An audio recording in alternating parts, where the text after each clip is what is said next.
Hi again, welcome to lecture 4, which is about enhanced retrieval. What do I mean by enhance? I mean taking into account some feedbacks from the user, but sometimes also the user data and metadata to be able to enhance the way we do retrieval. This is also relevant to the topic of personalization or customization of IR, but also AI systems.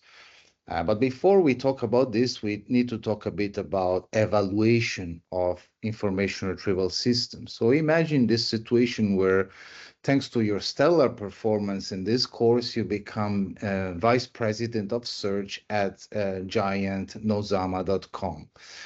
Your boss brings in his or her nephew, Sergey, who claims to have a better search system than yours.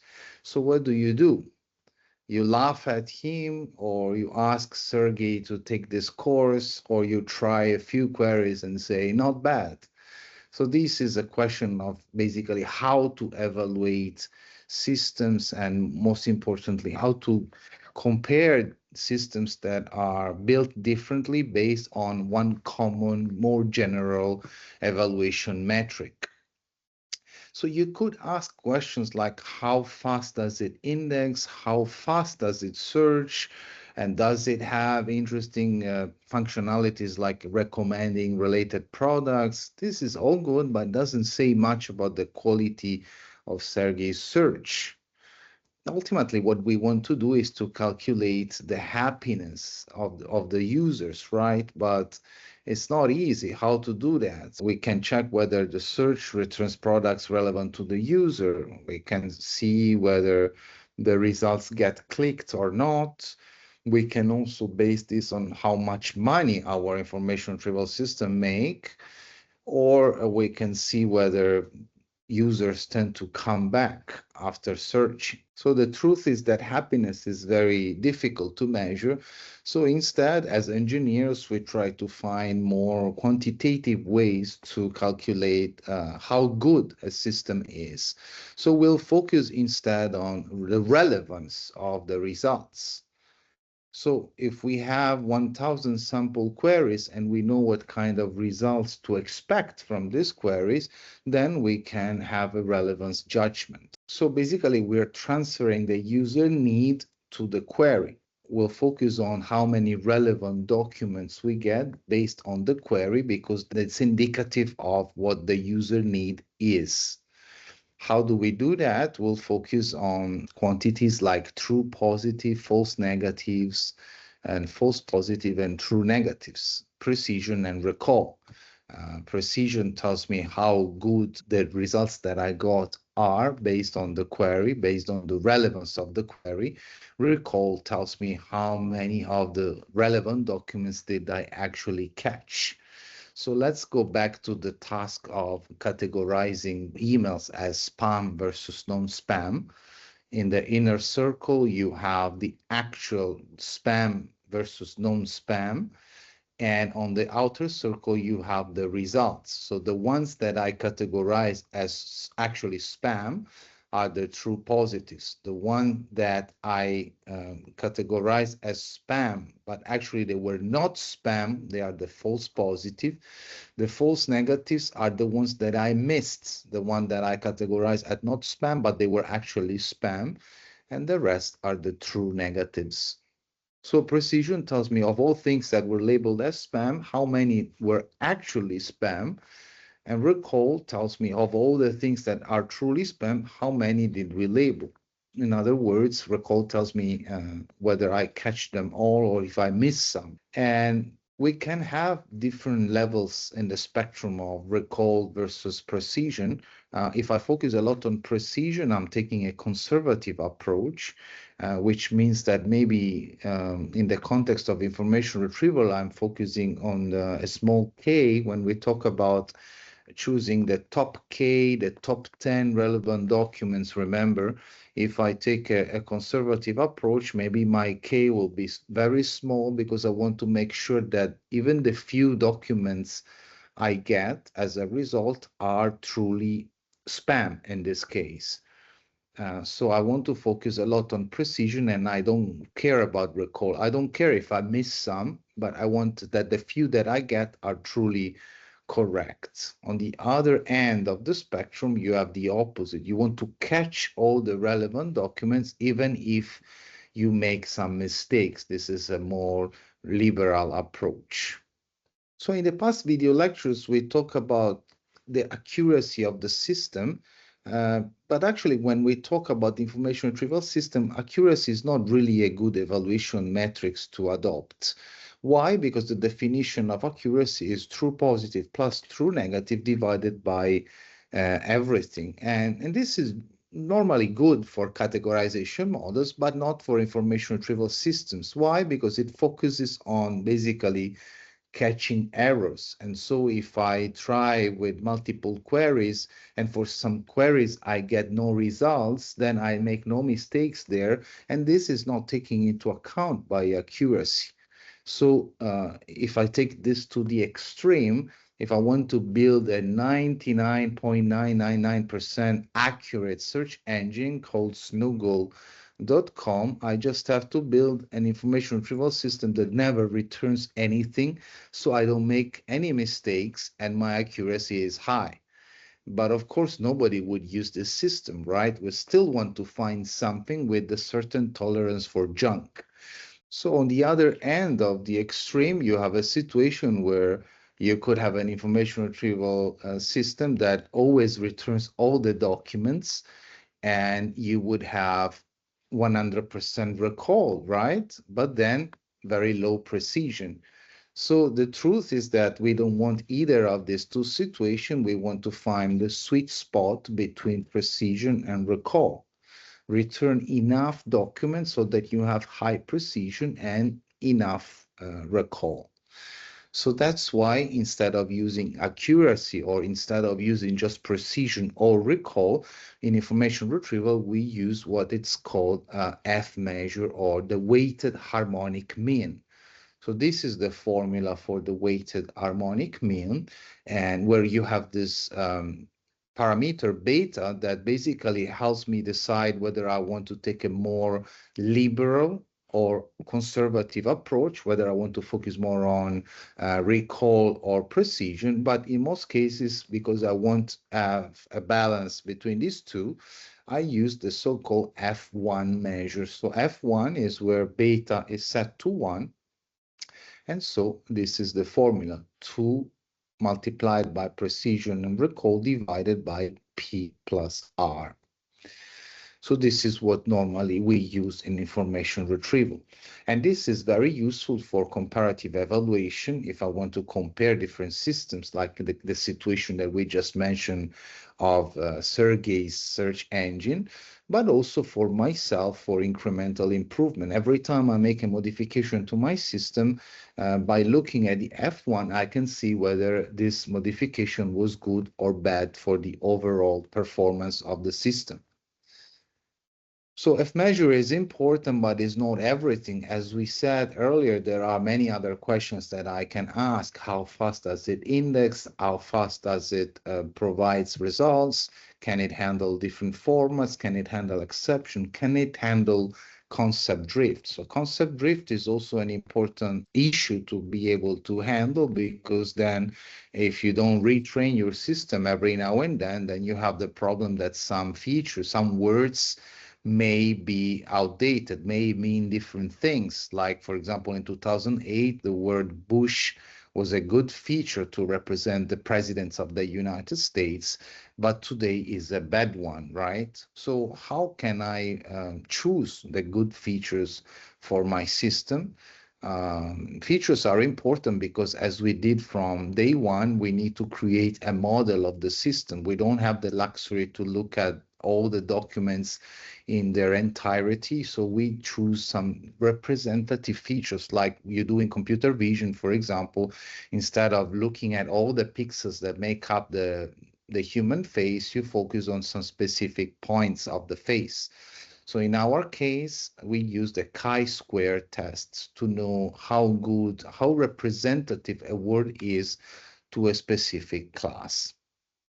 So, for example, if we want to know how representative the term chocolate is for the class ingredient, we can take this test. And this is important because then, for example, the term chocolate could also belong to another class. For example, the class dessert. How representative is chocolate for the class ingredients? And I can repeat this test over time to see whether the concept has drifted, right?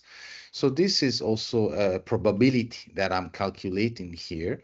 And the final score, the chi-square score, needs to be greater than 10.83 for me to reject the null hypothesis with very high confidence. So why this? Because again, we're talking about the probability density, and 10.83 is a special number that tells me that I have high confidence to reject the null hypothesis. So if I'm able to do this, if I get a chi-square value that is greater than this 10.83, then this implies that the term chocolate is a good feature to represent the class ingredient because these two are dependent. So how to calculate this chi-square? Actually, it's very easy. We have just these four items that we need to calculate. A is the number of times the term like chocolate appears in the class C, the class ingredient. B is the number of times that these terms appears in other classes. C is the number of terms that are not chocolate but appear in the class ingredients, and D is the rest of the terms that belongs to other classes. N is the total of these four items. So the way we calculate chi-square is simply using this formula. So once I know that, for example, chocolate is a good term to represent the class ingredient, then I want to be able to catch this also if it's like misspelled, for example. And we saw in the previous lecture how we can use edit distance and Jacquard coefficient to catch this kind of variations.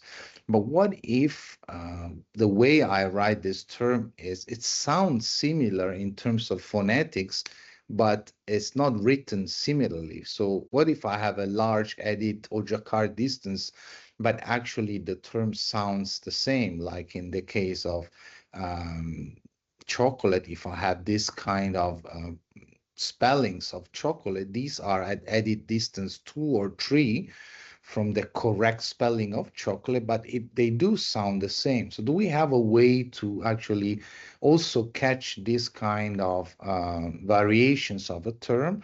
Yes, we can use soundex. So this can be useful for spell correction, but also for microtext normalization. This is something that we discussed in the previous course. And what soundex does is basically a set of rules that turns every word into a 4-character reduced form, where the first character is a letter and followed by 3 digits. So for example, chocolate becomes C243. Why is this useful? Because supposedly this it's telling me something about how the word chocolate is pronounced. So all these other terms that we saw in the previous slide have the same soundex code, and they can be caught as well. How the soundex works is just applying a set of rules. So I replace all these, the vowels and all these other letters with zeros. Then every time I encounter B, F, P, V, I replace it with 1, and same with these other letters. I remove all the pairs of consecutive digits, I remove all the zeros, and then I'm left with the soundex code, which is again the first letter of the word and 3 digits that supposedly tell me something about the sound that I produce when I say this word out loud. So this is very good for high recall tasks, but not so good for tasks in which I need precision. Why? Because like in this case, the soundex code for chocolate is C243, which can help me catch all those words that sound similarly. But the problem is that there are a lot of other words like checklist, cyclist, and causality, casually that also happen to have the same sound-X code. So sometimes this is like an oversimplification, and that can lead to mistakes. So that's why it's better for high recall tasks, not so much for high precision tasks, but still something to take into account. It can work well for some specific domains or applications. Okay, now let's talk about rank-based evaluation metrics. These are metrics where I have the luxury of getting a feedback from the user on how good the retrieval is.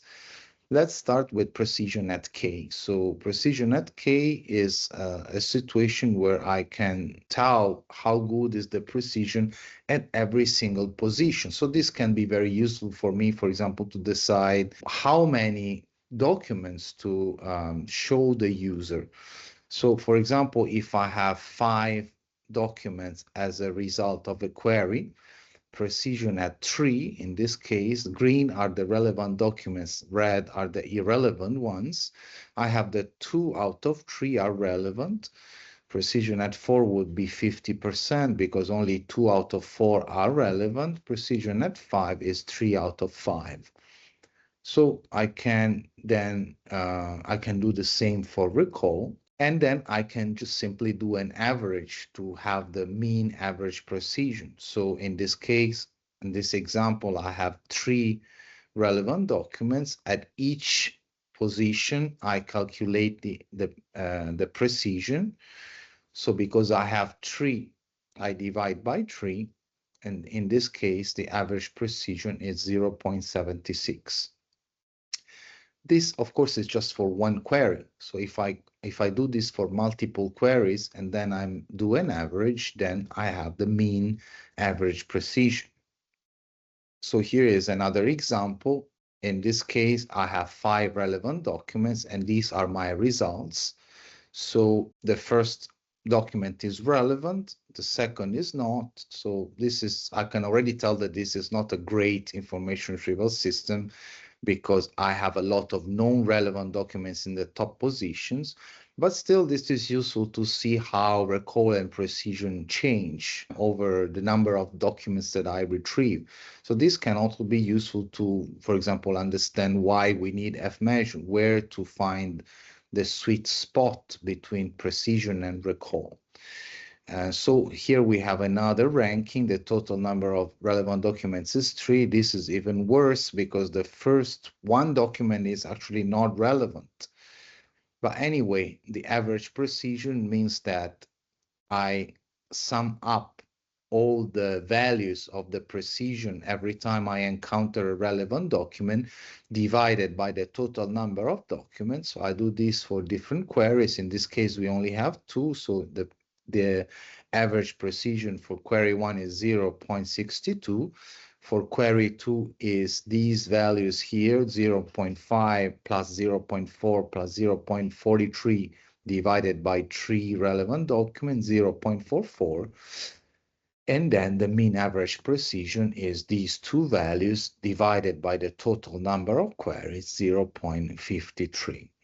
So mean average precision is quite good because it's macro averaging, it's counting every query as equal, and can also be good for web search, assuming that the user is interested in finding many relevant documents for each query. The problem is that it's not very fine-grained. It only tells me about whether a document is relevant or not. Can we have some metric that is more fine-grained that can tell me how much relevant a document is? So for this, we have discounted cumulative gain that is taking into account the score of each ranking and also the position of each relevant document. That's why it's called discounted. So the cumulative gain is actually the total ratings of the relevant documents. Discounted is discounting basically the position at which these relevant documents are retrieved. So there are different formulas that we can use for this discounted cumulative gain. In this course, we're going to be using the first one, where I take the first score of relevance for the first position, and then from position 2 onwards, I have to discount by the position using our favorite logarithmic function.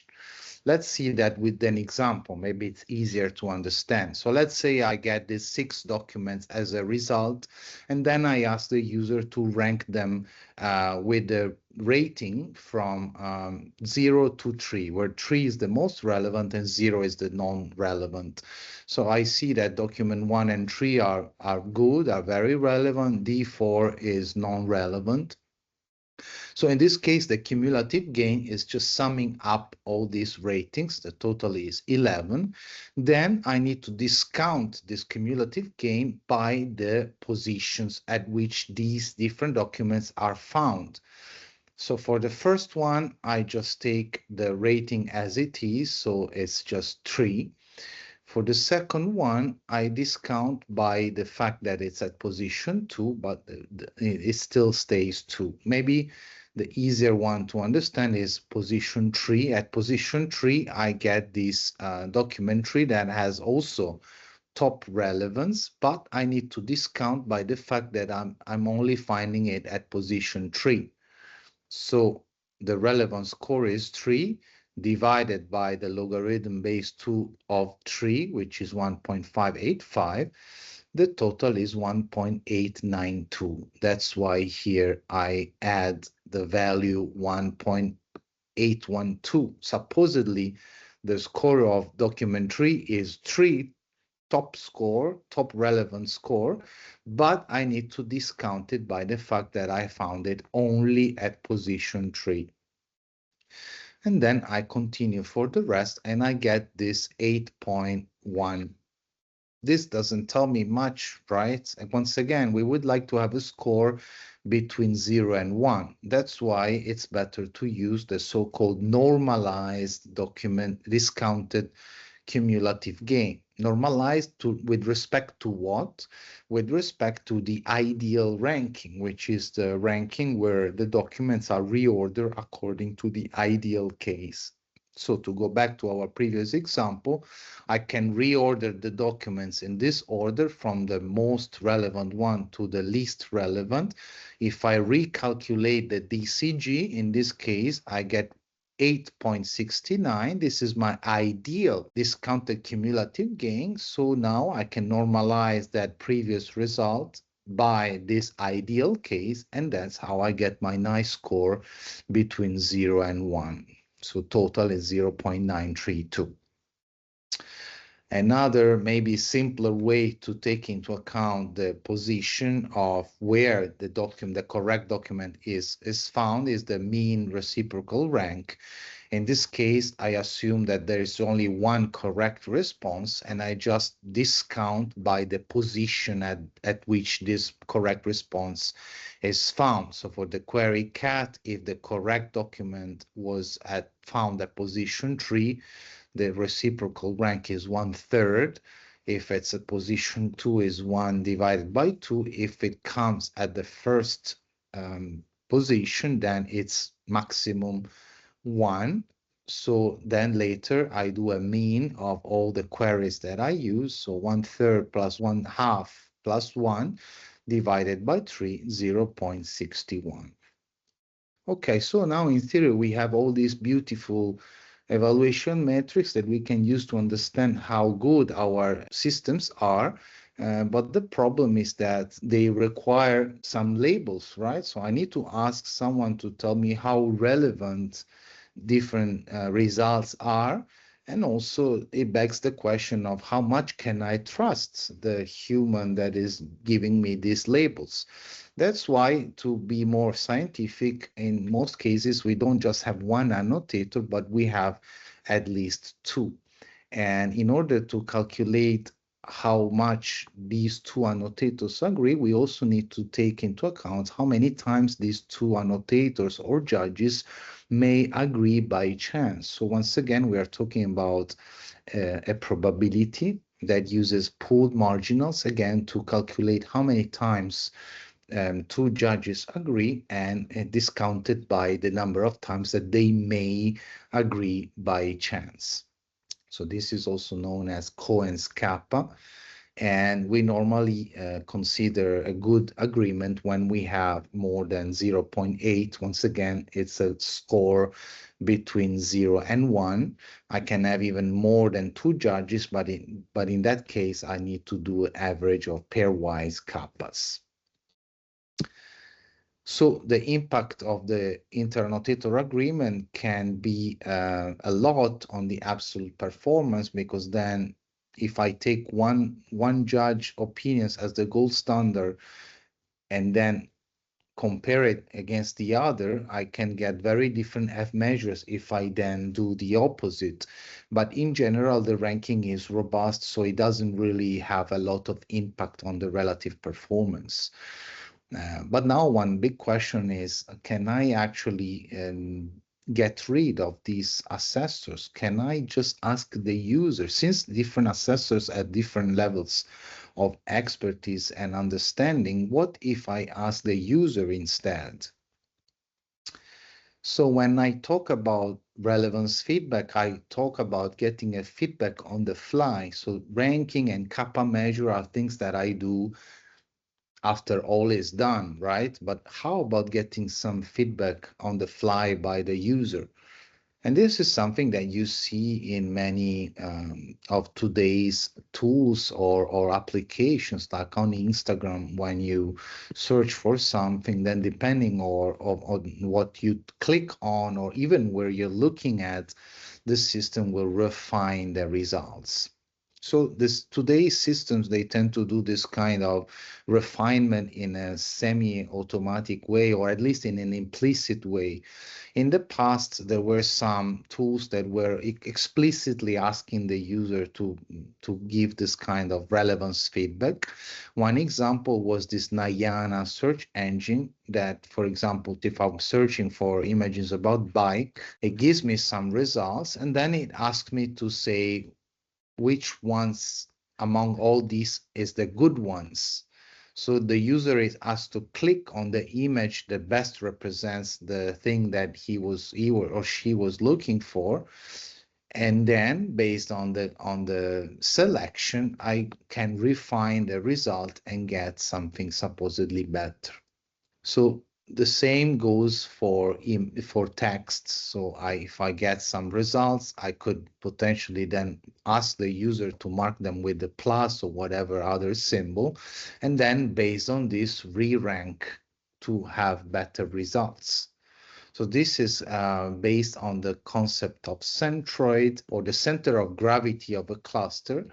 And the Rocchio algorithm does exactly this. It takes both the positive and negative input from the user, and then moves the query nearer to the area of the multidimensional vector space where supposedly I have most relevant documents. So this is kind of similar to the cluster pruning that we talked at the end of the past lecture. We're trying to optimize the query so that I am nearer to the most relevant document. So how do I do this? I calculate the cosine similarity between the query and the centroid of the positive feedback minus the cosine similarity of the query and the non-relevant one. So this assumes that the user is giving me both positive and negative feedback. Positive feedback means which ones of the result that I got are relevant, and negative is which ones are non-relevant. So this is also using the vector space model that we talk about many times in this and the previous course. And this is the Rocchio algorithm. So I'm redefining the query. My new query is the old query plus moving towards the cluster, the centroid that represent the relevant documents, and moving away from the irrelevant ones. So alpha, beta, and gamma just tell me how much I want to weigh each of these three different items. So if I want to focus more on the initial query, this alpha will be higher, will be 1. And then if I want to take into account more positive feedback, beta will be greater than gamma, and so on. So what does this mean? Let's see this with a simple example. If this is my vector space and this was my initial query, based on the ROCU algorithm, I know that this is the direction where I should move my new query based on the positive feedback that I get from the user and maybe even the negative one. So positive feedback tells me that I need to move towards an area of the vector space where more relevant documents are. Negative feedback tells me that I need to move away from the part of this vector space where I have irrelevant documents. So because of this, in many cases, we only use positive feedback and set gamma to 0 so that we don't have to ask, for example, negative feedback from the user. It doesn't make much sense to ask the user which ones are the non-relevant ones, unless I assume that the results that were not clicked on are the non-relevant feedback. But to keep things simple, we usually put gamma to 0. So the ROCU algorithm is mostly useful to improve on recall, and also the fact that we use positive feedback mostly is indicative of the fact that we just want to move towards the area of the vector space where we know that there are relevant documents. The negative feedback is telling me more about where I should escape from a point of view of where to move the optimal query. But the truth is that we don't know all the irrelevant documents, right?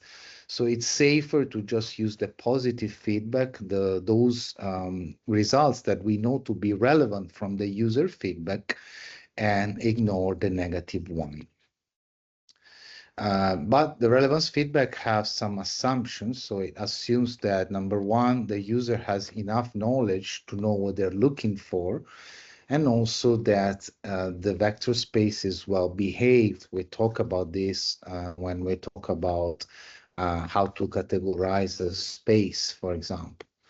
So one example of violation of assumption 1 is this: when I have misspellings, or I have cross-language information retrieval, or I use a different term for the same concept.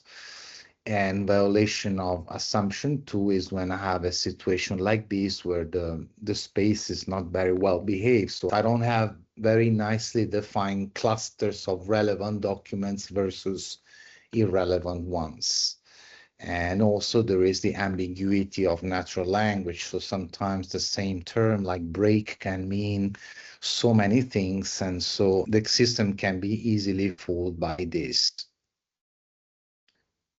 And this, unfortunately, is not the only problem with relevance feedback. One of the biggest problems is that today users are very spoiled, as we mentioned many times during this course. So is it really the best use of the user time to ask them for positive or even negative feedback? And most importantly, are users really willing to do this, or will they just go and use another information retrieval system, a competitor?